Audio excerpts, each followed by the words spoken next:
Assalamualaikum warahmatullahi wabarakatuh. Kembali lagi di channel YouTube Gumilang Jalan-Jalan. Basopok balik sahabat Gumilang, kini di channel YouTube Gumilang Jalan-Jalan. Setelah sekian lama Ambo indak buat video ya.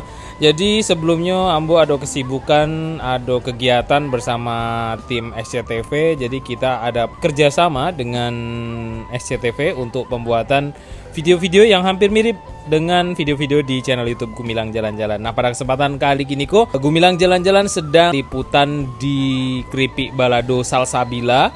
Nah, mungkin di sana yang ingin membeli oleh-oleh khas Minangkabau boleh singgah di Kripik Balado Salsabila. Ada alamatnya di link deskripsi di bawah. Kemudian Kripik Balado Salsabila ini bisa sahabat Gumilang temukan di Christine Hakim, kemudian di outlet-outlet lain selain di outletnya Salsabila. Nah, kita ini sedang berada di dalam tokonya di daerah Parakarakah Kubu Dalam ya, Kota Padang, Sumatera Barat. Nah, di sini adalah tempat produksi berbagai macam oleh-oleh khas Minang dengan merek Salsabila.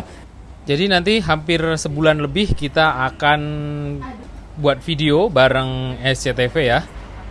Nah, ini proses pembuatan video di Kripik Balado Salsabila dengan hostnya Uni Wulan. Kemudian ada dua kameramen, Mas Rengga dan Mas Nanda. Nah, sahabat Gumilang, mungkin nanti akan banyak video-video Gumilang jalan-jalan collab dengan tim SCTV ini karena kita akan mengunjungi beberapa tempat-tempat wisata, tempat-tempat kuliner khas Sumatera Barat untuk beberapa bulan ke depan. Nah, kali ini kita akan meliput di dapur pembuatan Kripik Balado Salsabila. Nah, saat ini kita sedang berada di tempat produksi atau dapurnya Kripik Balado Salsabila. Nah, seperti inilah prosesnya.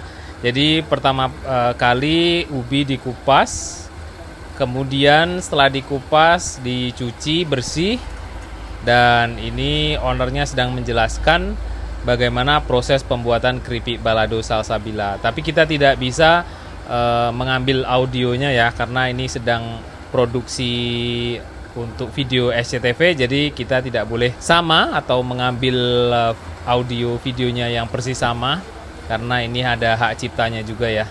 Ini dia, kita lihat secara dekat bagaimana proses pembuatan Kripik Balado Salsabila. Setelah dicuci kemudian dipotong-potong menggunakan mesin ternyata. Pemotongan ubi yang dari besar itu menjadi kecil-kecil. Nah, ternyata pakai alat seperti ini. Ada alat pemotong khusus untuk memotong ubinya supaya kecil-kecil.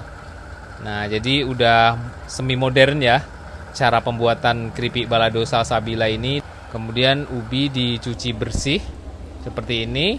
Nah, setelah dicuci bersih, pencuciannya ada dua kali ya. Setelah dikupas, dicuci, kemudian dipotong-potong seperti ini. Setelah dipotong, ini masuk ke ember, dicuci lagi supaya bersih, hilang saripatinya ya mungkin. Dan setelah dicuci bersih dari sini, ubi baru bisa digoreng. Nah, kalau siap dipotong seperti ini belum bisa langsung digoreng karena masih melalui proses pencucian ulang sebelum masuk ke penggorengan. Nah, sahabat Gumilang, di sini owner sedang menjelaskan bagaimana proses penggorengan Kripik Balado Salsabila, dan uapnya itu langsung pergi ke luar, tidak terperangkap di dalam ya. Seperti inilah ubi yang sudah selesai dicuci bersih, ditakar. Mungkin berapa tempat yang bisa masuk ke dalam ini, jadi tidak langsung dimasukkan berapa, ada takarannya yang bisa masuk dalam satu kuali atau satu wajan ini. Nah, sambil diaduk-aduk kemudian diangkat ke atas agar matangnya atau masaknya merata ya. Nah, sahabat Gumilang, di sini standar kebersihannya itu sangat ketat ya. Jadi di sini pegawai menggunakan masker, kemudian lengkap dengan penutup kepala, itu wajib.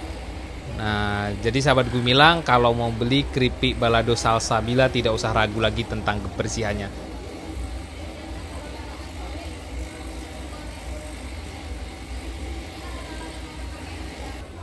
Oke, kita lanjut. Ini setelah proses penggorengan selesai, kemudian kalau sudah dingin dimasukkan ke plastik. Nah, ini salah satu keripik balado yang sudah pakai lado atau sudah pakai cabai. Jadi tadi setelah digoreng, didinginkan dulu, kemudian dicampur dengan lado atau cabai. Nah, setelah dari sini proses penggorengan, kemudian dikasih lado, dan akhirnya ke proses terakhir yaitunya packing. Nah, di sini kita bisa melihat beberapa karyawan bapak ini atau karyawan Salsabila sedang mengemas keripik balado yang sudah dikasih cabai, dikemas, ditimbang, ada yang ukuran seperempat atau setengah kilo, kemudian ada yang 1 kilo. Jadi dikemas berbagai macam ukuran. Nah, di sini juga menggunakan sarung tangan plastik, menggunakan masker, dan pastinya penutup kepala ya. Oke, di sana sahabat Gumilang yang ingin membeli oleh-oleh khas Minangkabau merek Salsabila, ini alamatnya outlet Salsabila ini di Parakarakah, Kubu Dalam, dekat kampus Universitas Putra Indonesia, di dekat jembatan Marapalam ya, masuknya di Tapi Banda Kali, atau dari Andalas juga dekat ya, dari jembatan Andalas itu langsung Google Maps keripik balado Salsabila. Tidak jauh dari Tapi Banda Kali kita sudah menemukan outlet keripik balado Salsabila. Jadi keripik balado Salsabila ini juga bisa ditemukan seperti di tempat oleh-oleh selain di sini ya, seperti di outlet Christine Hakim itu juga ada. Kemudian di Rendang Zara di sana juga ada keripik balado Salsabila. Oke, di sana sahabat Gumilang dimanapun Anda berada, inilah proses produksi keripik balado Salsabila yang ada di Parakarakah, Kubu Dalam, Kota Padang, Sumatera Barat. Dari proses pemotongan ubi, kemudian pencucian, penggorengan, dan di sini kita sedang berada di proses pengemasan. Ini ditimbang, kemudian setelah ditimbang, pas timbangannya baru ditutup menggunakan seperti laminating ya, dipanaskan ujungnya. Nah, ini sudah tertutup. Kemudian ada minyaknya itu dilap. Nah, inilah proses penutupan atau pengemasan ya. Setelah ditimbang, baru ditutup seperti di laminating seperti ini.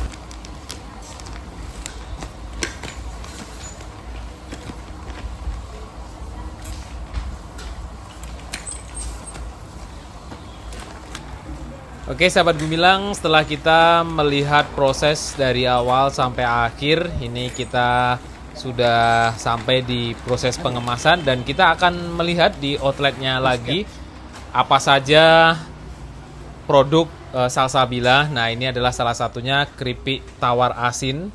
Ini keripik ubi yang biasa ya, yang original. Kemudian Salsabila juga memproduksi angka 8. Kemudian juga ada opak jengkol. Wow, ada jengkol balado di sini. Ini produk Salsabila asli.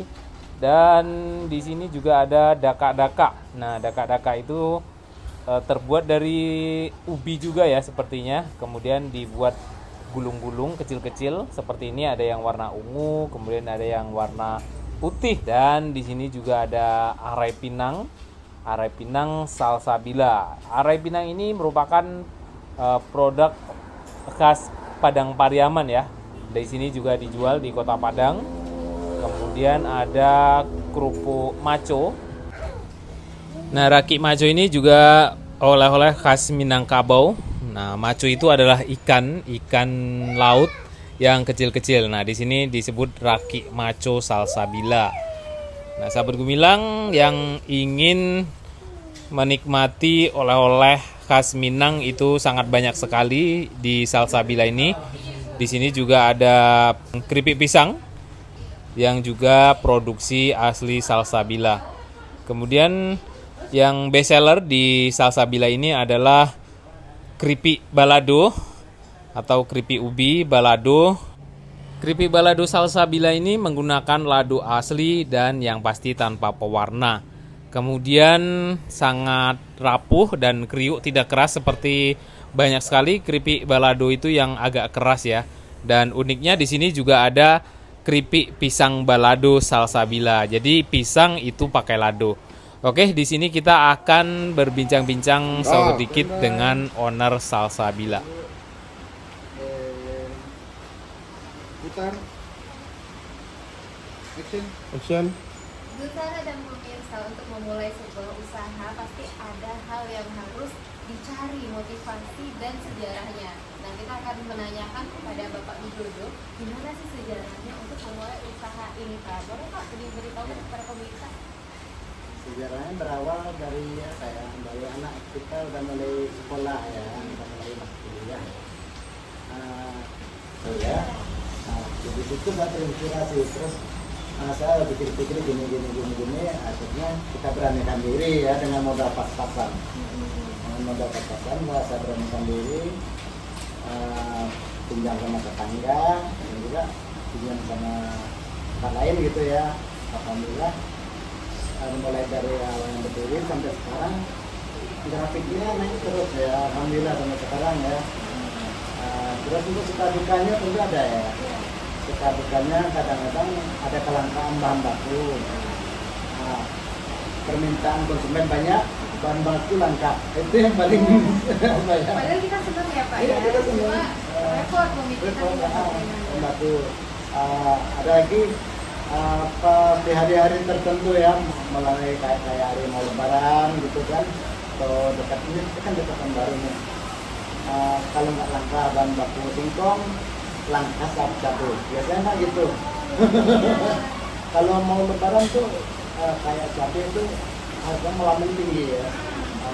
Kayak tahun baru gula harga juga melambung tinggi, habis itu susah gitu. Tapi Bapak nggak bisa menaikkan harga. Enggak, kita nggak ada.